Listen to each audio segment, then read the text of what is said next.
तो पिछले क्लास में हम लोगों ने केमिकल बॉन्डिंग चैप्टर के अंदर एक बहुत इंपॉर्टेंट टॉपिक पढ़ा था बेटा, हाइब्रिडाइजेशन पढ़ा था, जिसमें मैंने आप लोग को बहुत सारे ज्योमेट्रीज बताए थे। हाइब्रिडाइजेशन क्या क्या था? sp, sp2, sp3, sp3d, sp3d2, sp3d3। और इन सभी हाइब्रिडाइजेशन में हम लोगों ने बहुत सारे ज्योमेट्रीज भी देखे थे। लेकिन आज कुछ स्पेशल कंपाउंड्स के हाइब्रिडाइजेशन करेंगे, बहुत स्पेशल मॉलिक्यूल्स हैं। पर इससे पहले कि मैं क्लास को आगे बढ़ाऊं, थोड़ा सा मुझे एक बात याद दिलाओ कि जब तुम लोग sp3 हाइब्रिडाइजेशन करते थे, ध्यान सुनना बेटा, जब तुम लोग sp3 हाइब्रिडाइजेशन करते थे तो तुम जब इन चारों ऑर्बिटल्स को मिला देते थे तो हाइब्रिड ऑर्बिटल जो बनता था वो दिखने में, जल्दी बताओ, ऐसा होता है। जब भी हम चारों ऑर्बिटल को मिलाते हैं तो वो ऐसा हो जाता है। तो मैं एक क्वेश्चन पूछ रहा हूं कि ये जो चार ऑर्बिटल हैं, ये चारों दिखने में अलग अलग हैं, ये चारों दिखने में अलग हैं, पर जब मैंने इन चारों को मिलाया तो यहां पर वो चारों मिलके एक जैसे शेप में आ गए। चारों के चारों एक जैसे शेप में आ गए, मतलब ये भी उसी शेप में आ गया, ये भी उसी शेप में आ गया, ये भी इसी शेप में आ गया, ये भी इसी शेप में आ गया। फिर उसके बाद इन चारों को मैंने यहां पर रख दिया। तो मैं ये पूछ रहा हूं कि अगर आप इन ऑर्बिटल्स को हाइब्रिडाइज करोगे तब उनका शेप बदलेगा, लेकिन अगर किसी ऑर्बिटल का आप हाइब्रिडाइजेशन नहीं करोगे तो उसका शेप चेंज नहीं होगा। याद रखना, शेप उसी का बदलता है। देखो, इसका शेप भी बदल के ऐसे हो गया, इसका शेप भी बदल के ऐसे हो गया, इसका भी ऐसे हो गया, इसका भी ऐसे हो गया। फिर जब चारों का एक जैसा हो गया तो यहां पर रख दिया मैंने। लेकिन अगर सोचो कोई ऑर्बिटल हाइब्रिडाइजेशन ना करे, अगर कोई ऑर्बिटल हाइब्रिडाइजेशन में पार्टिसिपेट ना करे तो उसका शेप चेंज नहीं होगा। अब इन सब बातों का मतलब क्या है बताता हूं, चलो ध्यान से देखना। आज हम लोग क्या करेंगे आज हम लोग डाइसेंट्रिक मॉलिक्यूल्स का हाइब्रिडाइजेशन करेंगे। अब ये डाइसेंट्रिक मॉलिक्यूल्स क्या होते हैं? ऐसे मॉलिक्यूल जिनमें दो दो सेंट्रल एटम होंगे, ऐसे मॉलिक्यूल्स जिसमें दो दो सेंट्रल एटम होंगे। अभी तक क्या होता था? CH4 में C सेंट्रल एटम है, NH3 में N सेंट्रल एटम है, AlCl3 में Al सेंट्रल एटम है। तो अभी तक कोई एक ही सेंट्रल एटम होता था। लेकिन अब देखेंगे एक से ज्यादा सेंट्रल एटम हो जाए तब क्या करते हैं। एक से ज्यादा सेंट्रल एटम हो जाए तब क्या करते हैं, गौर से सुनिएगा बेटा, पहले पूरा देख लेंगे उसके बाद कॉपी करेंगे, ठीक है? ये देखो एग्जांपल है बेटा। अच्छा, इस कंपाउंड का, इथेन का फॉर्मूला क्या होता है? C2H6, ये इथेन का फॉर्मूला है। तो अब मैं इथेन का हाइब्रिडाइजेशन करने वाला हूं। अच्छा, एक बात बताओ, यहां पर इथेन को अपन ऐसे लिख सकते हैं क्या बेटा? CH3 बोलो, ऐसे लिख सकते हैं ना? ऐसे लिख सकते हैं ना? या कितने सेंट्रल एटम है? दो कार्बन है। तो क्या समझे, दोनों कार्बन का अब आपको हाइब्रिडाइजेशन करना है, दोनों कार्बन का। तो कैसे करोगे, चलो स्टार्ट करते हैं बेटा। कार्बन एटॉमिक नंबर 6, कॉन्फ़िगरेशन क्या होता है उसका? 2s2 2p2। देखना बेटा ध्यान से क्या कर रहा हूं मैं।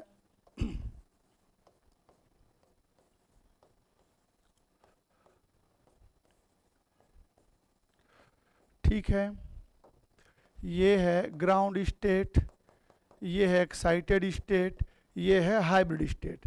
जल्दी बताइए, यहां पर 2 इलेक्ट्रॉन है, यहां पर 2 हैं। अगर एक को यहां से यहां भेज दूंगा तो ऐसे हो जाएगा।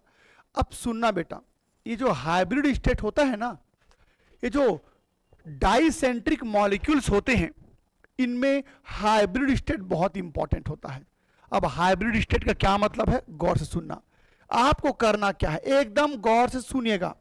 ये बताओ, कार्बन में कितने H हैं? 3। तो इसमें करते ये हैं कि कार्बन में जितने भी हाइड्रोजन होंगे, कार्बन में जितने भी हाइड्रोजन होंगे उससे ठीक एक ज्यादा ऑर्बिटल तुमको हाइब्रिडाइज करना है। तो कितने H है यहां पर? 3, तो आपको कितने ऑर्बिटल हाइब्रिडाइज करने हैं? 4। 3 H है पर 4 ऑर्बिटल हाइब्रिडाइज करो, एक ज्यादा करोगे, क्यों? आपको पता चल जाएगा, आप चिंता ना करें। तो कौन सा हाइब्रिडाइजेशन हुआ बेटा यहां पर? sp3। अब जरा यहां तो देखो, ये देखो sp3 होता क्या है?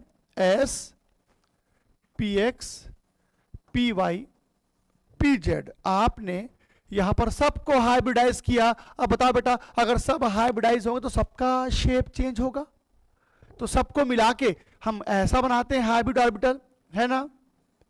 ये बेटा ये हाइब्रिड ऑर्बिटल बन गया। इन चारों को मिला के आपने ऐसा बना दिया।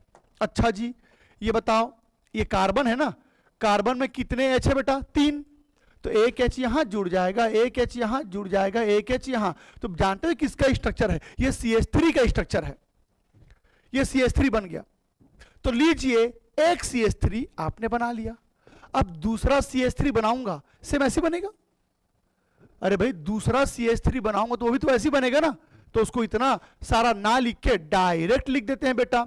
ये देखो, दूसरा CH3 भी तो ऐसा ही बनेगा। ये देखो,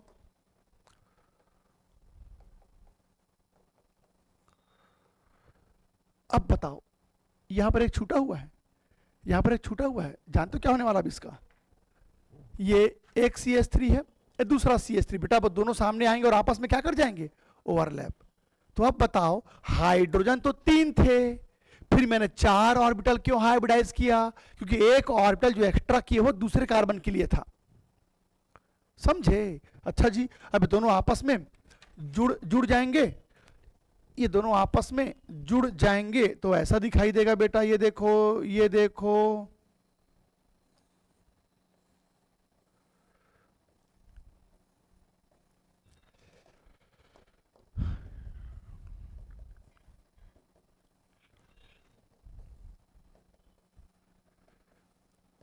करेक्ट।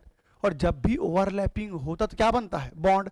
कई बार ये बात बता चुका हूं कि जब जब ओवरलैपिंग हुआ बॉन्ड बनेगा, ओवरलैपिंग से बॉन्ड बनता है, ओवरलैपिंग से बॉन्ड बनता है। तो यहां पर बीच में कार्बन कार्बन बीच में क्या बना है? ओवरलैपिंग हुआ है, तो उनके बीच क्या बन जाएगा? बॉन्ड। लीजिए, ये तैयार हो गया C2H6 का हाइब्रिडाइजेशन कंप्लीट। अब क्योंकि sp3 हाइब्रिडाइजेशन हुआ है तो बॉन्ड एंगल कितना रहेगा? 109 डिग्री 28 मिनट। और ज्योमेट्री क्या होगा? ये टेट्राहेड्रल है। क्या पहचान पा रहे हो? टेट्राहेड्रल है ये, नहीं पहचान में आ रहा है? हाँ हाँ, वैसे देखो, वैसे देखो, टेट्राहेड्रल तो ऐसे होता है, तो ये टेट्राहेड्रल तो है। वैसे था, ये ऐसे हो रखा है, वैसे था, ये वाला ऐसे। तो ये मतलब अगर मैं इसको ढक देता हूं तो ये टेट्राहेड्रल पार्ट है, इसको ढकेंगे तो ये भी टेट्राहेड्रल है। करेक्ट? कॉपी कीजिए इसको। ये इथेन का एग्जांपल है बेटा, ये इथेन का हाइब्रिडाइजेशन है।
बोलिए, सबने बना लिया इसको? बनाइए बनाइए बनाइए।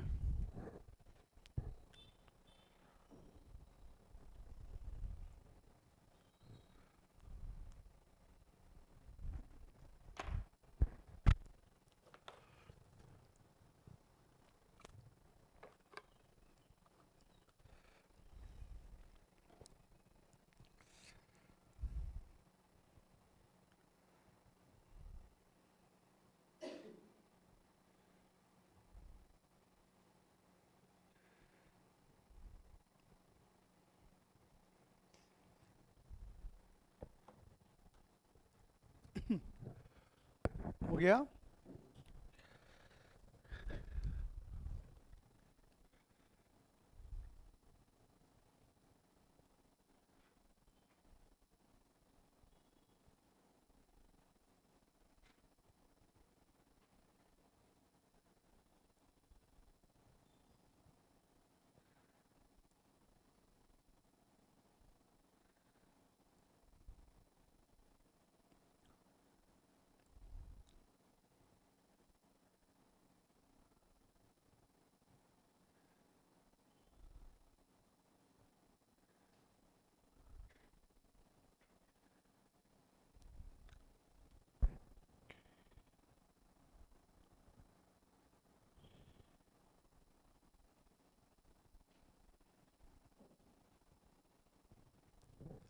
ओके, सबने बना लिया इसको।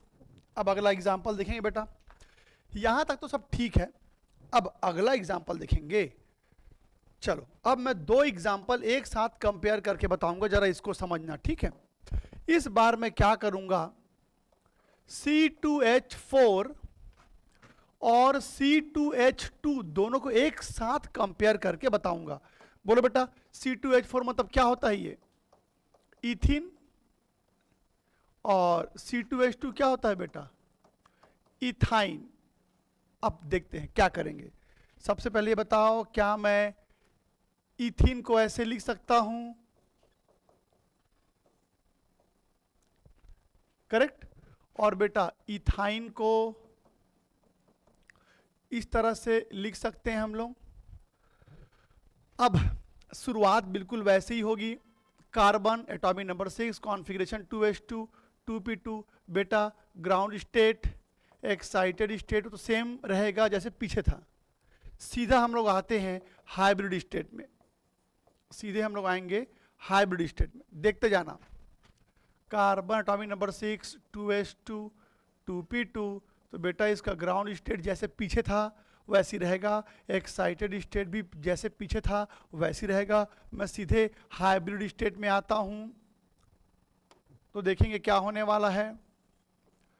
अब सुनना एकदम ध्यान से। मैंने अभी अभी आप लोगों को कुछ देर पहले क्या बोला था कि कार्बन में, गौर सुनना, कार्बन में जितने हाइड्रोजन हैं उससे ठीक एक ज्यादा ऑर्बिटल आपको क्या करना है बेटा? हाइब्रिडाइज करना है। तो बोलो जल्दी से, कार्बन में कितने एच है? यहां पर कितने एच है बेटा? 2। तो यहां पर 2 एच है। आप देख सकते हो कि यहां पर 2 एच है, तो आपको ना 3 ऑर्बिटल हाइब्रिडाइज करना है। बोलो कौन सा हाइब्रिडेशन हुआ? इसमें कितने एच हैं? एक ही एच है, तो 2 ऑर्बिटल हाइब्रिडाइज करेंगे। बोलो कौन सा हाइब्रिडेशन हुआ? sp। अब वो जो छूट गया, ये वाला जो छूट गया, उसका क्या करना है बताऊंगा। पहले कहानी को आगे बढ़ाते हैं। ये देखो बेटा, आपके पास टोटल 4 ऑर्बिटल थे, s, px, py और pz। s, px, py और pz। लेकिन तुमने सिर्फ कितने को हाइब्रिडाइज किया? 3 को। तो सिर्फ 3 का क्या शेप चेंज होगा, इसका शेप चेंज नहीं होगा। यहां पर आपने sp हाइब्रिडाइजेशन किया, कितने ऑर्बिटल का शेप चेंज होगा? 2 का। सिर्फ 2 का शेप चेंज होगा, 2 का चेंज नहीं होगा। अब इसका क्या मतलब है, ध्यान से देखिएगा। बोलो बेटा, यहां पर इस वाले का शेप चेंज नहीं होगा। ये जैसा दिख रहा है ना, ये पूरा ऐसे ही रहेगा आखिरी तक। और ये दोनों जैसे दिख रहे हैं ना, ये भी ऐसे ही रहेंगे आखिरी तक, ये भी ऐसा ही रहेगा आखिरी तक। ठीक, चलो तो अब यहां बताओ कौन सा हाइब्रिडेशन हुआ यहां पर, sp3, सॉरी तो जल्दी बताओ sp2 में ऑर्बिटल कैसा बनता है, हाइब्रिड ऑर्बिटल। ओ, sp2 में हाइब्रिड ऑर्बिटल ऐसा बनता है ना। ये कार्बन का है, कितने एच कार्बन में, 2 एच है ना, तो बेटा 1 एच यहां जुड़ जाएगा, 1 एच यहां जुड़ जाएगा। अब जल्दी से बताओ ये किसका स्ट्रक्चर है, CH2 का, CH2 का। अब दूसरा CH2 बनाऊंगा सेम ऐसी बनेगा, तो उसको भी बना ही लेते हैं फिर। ये देखो कहीं पर भी दिक्कत होगी पूछ लेंगे। ये देखो बेटा दूसरा वाला भी वैसा ही बनेगा। अब समझ गए क्या होने वाला है, दोनों आपस में ओवरलैप कर जाएंगे, तो कैसा दिखेगा ये देखो।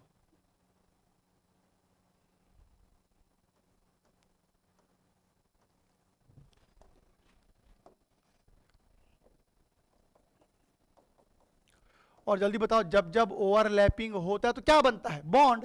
तो यहां कार्बन कार्बन के बीच बॉन्ड बन गया, लो भाई लो, कंप्लीट हो गया C2H4 का स्ट्रक्चर।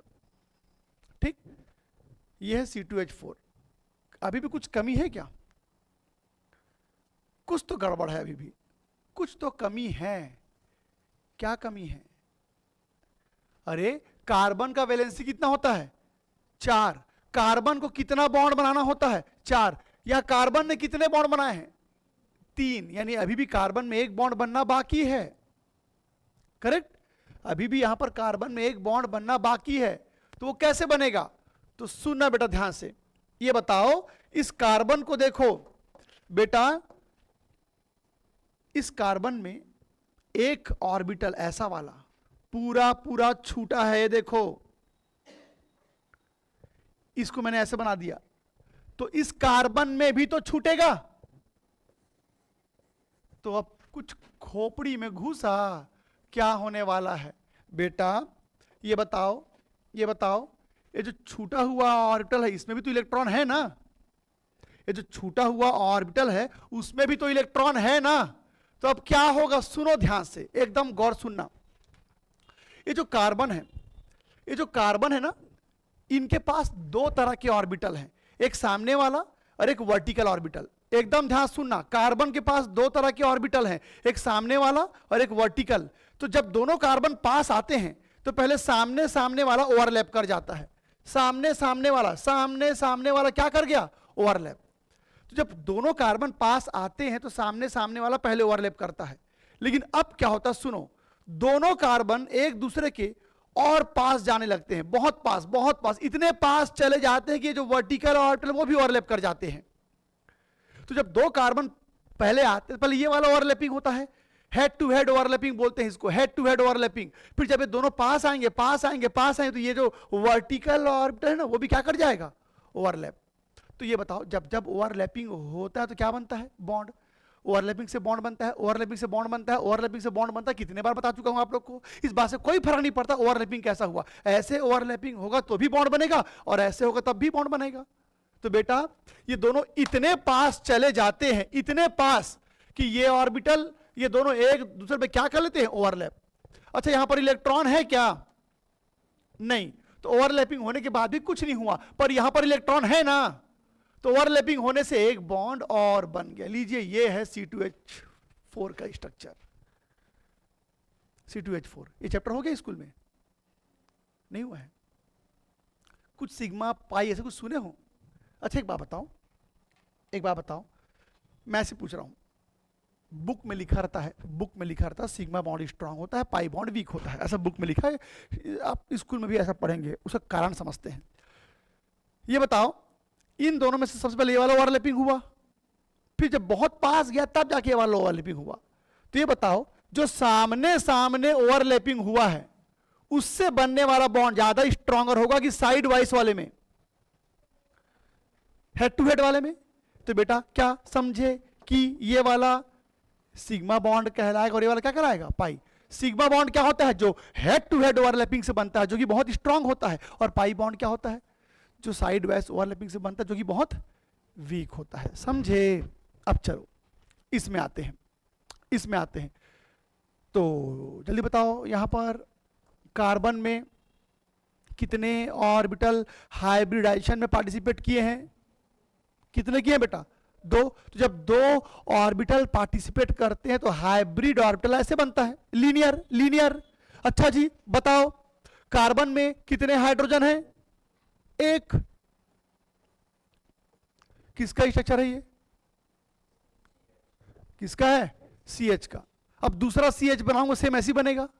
दूसरा सी एच अगर बनाऊंगा तो वो भी तो ऐसा ही बनेगा ना।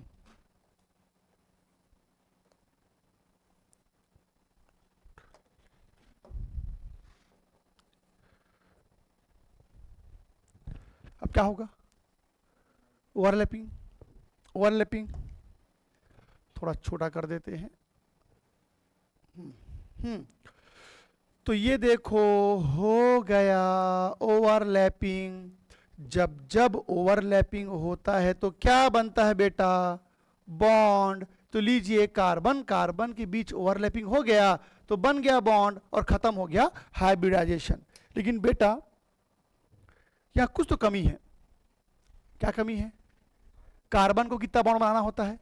4। और इस कार्बन ने सिर्फ कितने बॉन्ड बनाए हैं? 2। 2 बॉन्ड बनना बाकी है। समझ गया क्या होने वाला है? तो बेटा ये बताओ जल्दी से कि इस कार्बन में, इस कार्बन में मतलब एक कार्बन में दो दो ऑर्बिटल छूटे हुए हैं। एक कार्बन में दो ऑर्बिटल, एक कार्बन में दो ऑर्बिटल छूटे हैं, पूरा पूरा साबुत।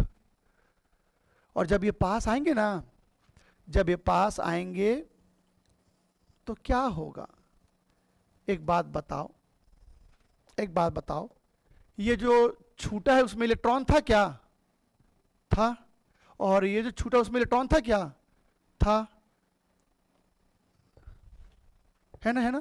अब बोलो बोलो क्या होने वाला है? वही होने वाला जो पहले हुआ था। ये पास आएंगे, पास आएंगे, ओवरलैपिंग हो जाएगा।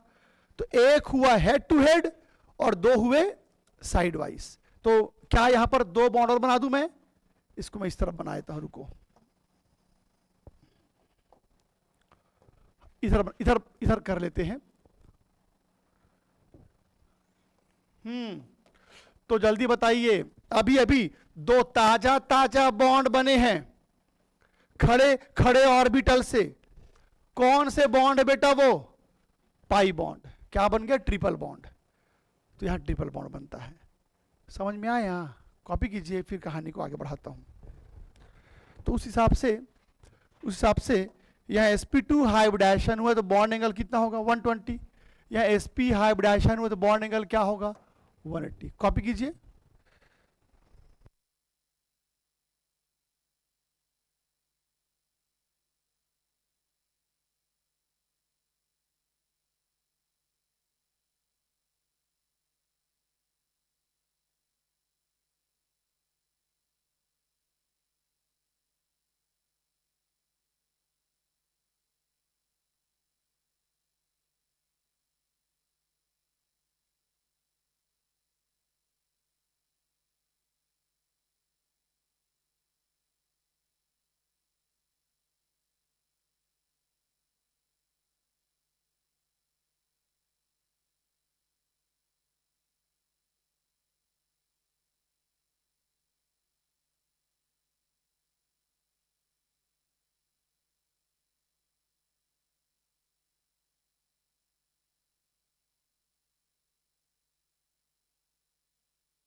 बना लिए सबने?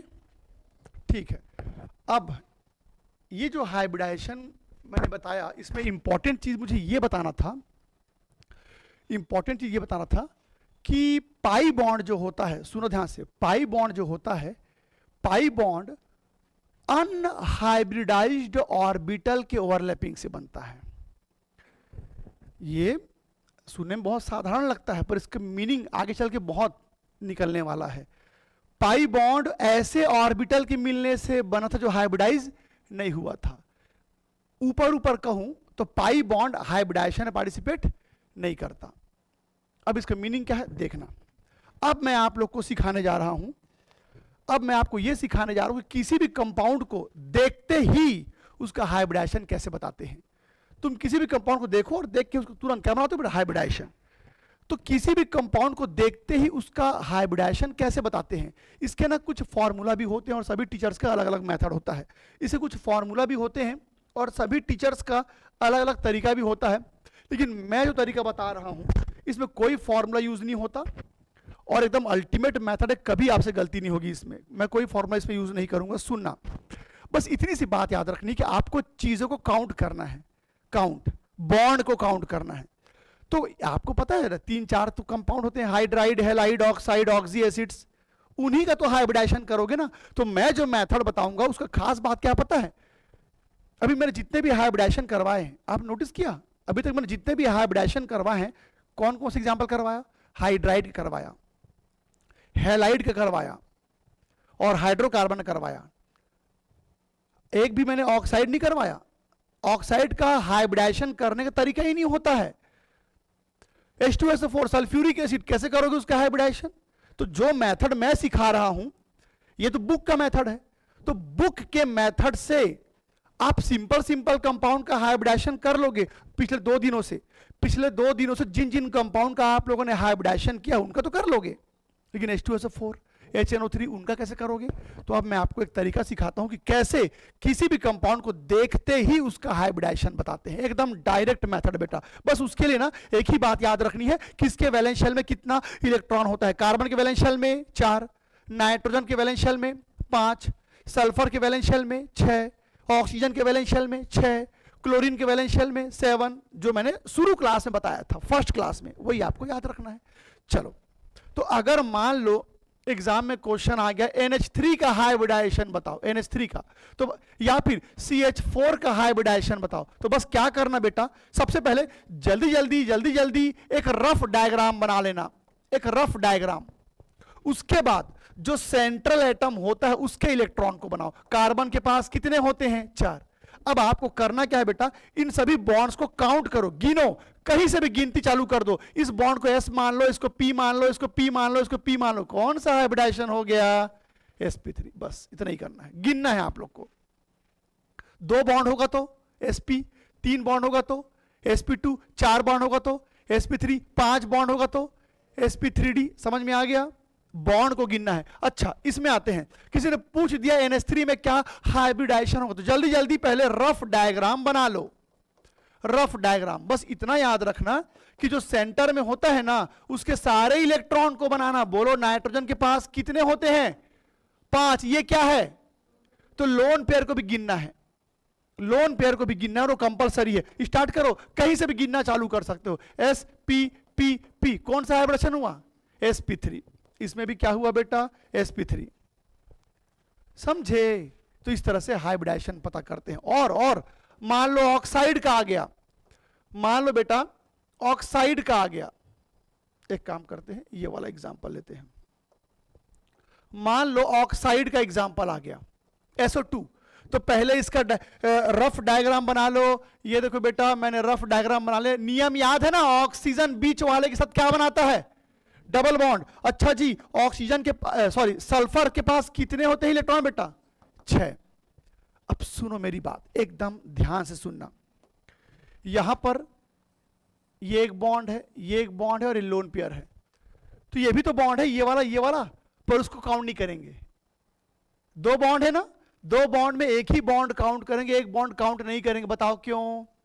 क्योंकि डबल बॉन्ड में एक बॉन्ड सिग्मा होता है, एक बॉन्ड, और पाई बॉन्ड हाइब्रिडाइजेशन में पार्टिसिपेट नहीं करता। तो डबल बॉन्ड में एक ही बॉन्ड गिनना है आपको। तो बोलो कौन सा हाइब्रिडाइजेशन हुआ बेटा? sp2। समझे? इसमें तक गलती कहां पर करोगे? क्या लगता है कहां गलती होगा? ये लोन पेयर नहीं बनाया तो नहीं पड़ जाओगे। तो सेंट्रल एटम का हर एक इलेक्ट्रॉन को ध्यान से बनाने का। चलो, सल्फ्यूरिक एसिड का भी तुम हाइब्रिडाइजेशन कर सकते हो। दिखाता हूं कैसे बेटा। पहले रफ डायग्राम बनाओ। मैं बेटा रफ डायग्राम बनाना आपको सिखा चुका हूं।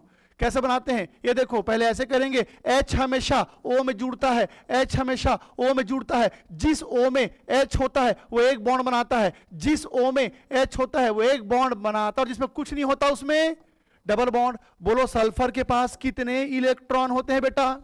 6। 1 2 3 4 5 6। बोलो कौन सा हाइब्रिडाइजेशन होगा सल्फर का? सल्फर का S यह एक ही काउंट करेंगे। P P P कौन सा हाइब्रिडाइजेशन हुआ? sp3। ठीक, लेकिन सिर्फ हाइब्रिडाइजेशन नहीं बताना है। डाउट? सिर्फ हाइब्रिडाइजेशन नहीं बताना है, ज्योमेट्री भी तो बताना है। अब पिछले क्लास में मैंने जो ज्योमेट्री बताया था उसको ओपन करो, वो टेबल निकालो, टेबल निकालो। अब जल्दी से बताओ उस टेबल को देख के। बेटा जल्दी बताओ, जल्दी बताओ, क्या बताना सुनो। sp3 में जब एक लोन पेयर होता है ज्योमेट्री क्या होता है? Trigonal pyramidal. ऐसी बना है क्या? करेक्ट। sp3 में एक भी लोन पेयर नहीं है तो ज्योमेट्री क्या होगा? टेट्राहेड्रल। ओके बेटा, sp2 है और एक लोन पेयर है। देख के बताओ, sp2 और एक लोन पेयर, बेंट शेप। जल्दी बताओ, बेंट शेप देखने में ऐसा दिखता है क्या? चेक करो, चेक करो। H2SO4 सल्फर में लोन पेयर है क्या? है? सल्फर में लोन पेयर है? नहीं। और हाइब्रिडाइजेशन क्या हुआ है? और sp3 में जब लोन पेयर नहीं होता तो ढांचा कैसे बनता है? टेट्राहेड्रल। तो इसको सेम टू सेम टेट्राहेड्रल जैसा दिखाओ। कैसे दिखाओगे? ये देखो, ऐसे दिखाओगे। ओ, ये देखो बेटा,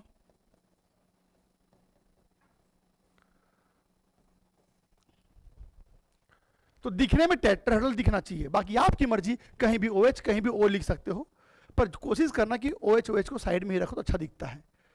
बोलो बन जाएगा? तो किसी भी कंपाउंड का हाइब्रिडाइजेशन आप डायरेक्ट पता लगा सकते हैं। कुछ क्वेश्चंस देता हूं, मुझे बना के दिखाओ। कुछ क्वेश्चंस देता हूं, मुझे बना के दिखाएंगे। तो पहले रफ डायग्राम बनाएंगे, पहले रफ डायग्राम बनाएंगे, रफ डायग्राम से हाइब्रिडाइजेशन पता करेंगे, फिर उसका एक्चुअल ज्योमेट्री बनाएंगे। ठीक है, चलो बना के दिखाओ बेटा।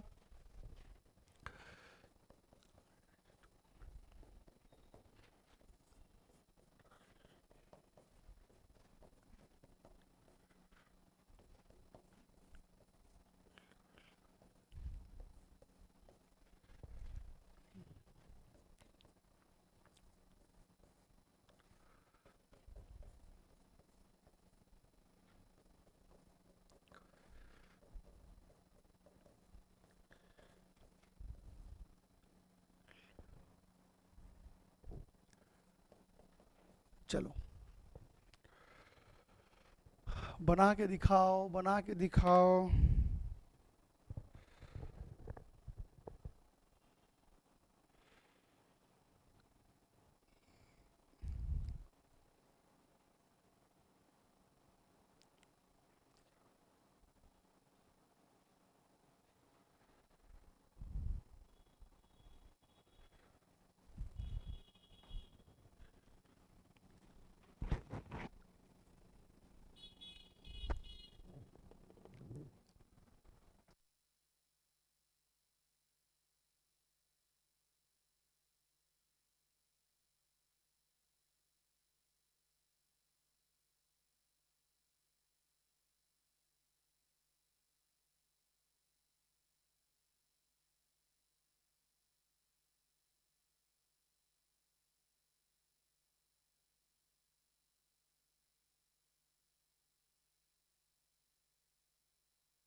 तो जो एटम बिल्कुल सेंटर में है ना उसी का बनाना, जो सेंटर में है उसी का हाइब्रिडाइजेशन होता है। सबके इलेक्ट्रॉन को डिस्प्ले मत करो,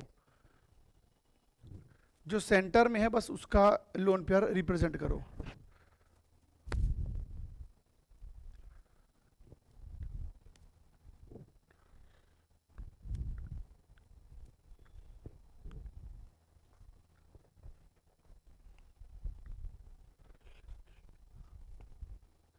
कहाँ तक बोल स्कूल में 4 चैप्टर आएगा ना।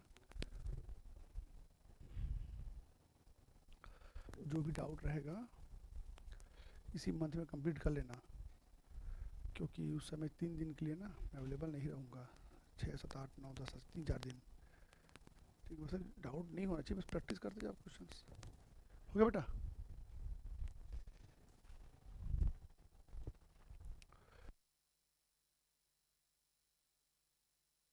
पहला बताइए, sp3, हाँ हाँ, बैंड शेप और हाइब्रिडाइजेशन sp3, करेक्ट।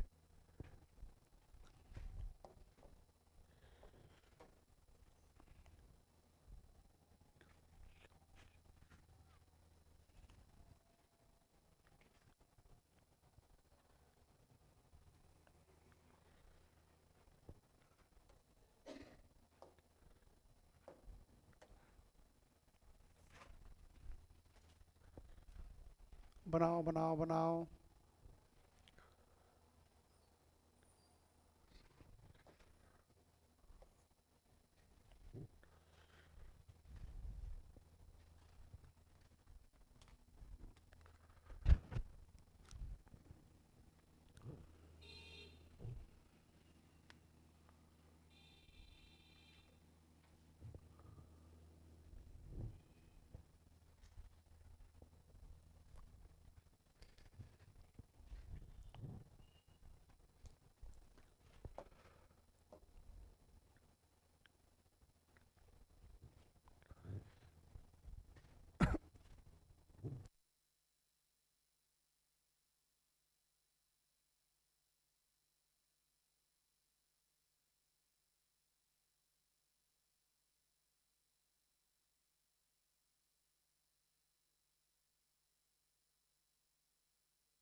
आप लोगों से ये इतना फास्ट बनना चाहिए क्योंकि एमसीक्यू आएगा ना, तो मैं एकदम क्लियर कर दे रहा हूँ, 100% है हाइब्रिडाइजेशन पहचानने वाला क्वेश्चन आएगा ही आएगा, एकदम तैयार है ना इसके लिए, एकदम फास्ट। क्या? sp3 sp3d sp3d sp3d2 sp3 sp2 sp sp3d sp3 sp3d sp3d3 sp sp2 sp3। मतलब आपको इतना प्रैक्टिस करना है कि कंपाउंड को देखते ही उसका मतलब उस कंपाउंड को देखने से ही ना उसका हाइब्रिडाइजेशन आपके सामने विजुअलाइज हो जाएगा। बहुत प्रैक्टिस करना पड़ता है इसको। देखो आपके केस में क्या होगा, अभी आप जस्ट इसको पढ़ना शुरू किए हुई इनऑर्गेनिक को, तो आप वही करो जो मैंने बताया है, जो तरीका मैंने सिखाया है। पर 12th खत्म होते होते जब आप आने वाले टाइम में जब जेई या नीट के एग्जाम की प्रिपरेशन करोगे ना, तो ये सब ऐसा चीज़ है बेटा, देखते ही आंसर आपकी आंखों के सामने आ जाना चाहिए। तभी क्योंकि लगातार हर साल किसी भी कॉम्पिटिटिव एग्जाम में देख लो, इसे क्वेश्चन आपको दिख जाएंगे अलग अलग टाइप के। कभी कॉलम, अभी अभी अभी लेटेस्ट में ना एक ट्रेंड चल रहा है मैच करने वाला, 4 स्ट्रक्चर दिया रहेगा, 4 स्ट्रक्चर के नाम दिए रहेंगे और 4 मॉलिक्यूल दिया रहेगा, तो उस मॉलिक्यूल को उसके स्ट्रक्चर से मैच करना होगा। या फिर 4 मॉलिक्यूल दिए रहेंगे, 4 हाइब्रिडाइजेशन दिया रहेगा, उसको मैच करना होता है। तो फटाफट कर पाओ तब तो होगा ना। तो इसको बना लेंगे, आंसर लिख ले रहा हो, फिर बाद में इसको बना के मैच कर लेना। इसके आगे फिर नेक्स्ट क्लास में कराऊंगा बेटा, ठीक है? कॉपी कर लो आंसर को एक बार।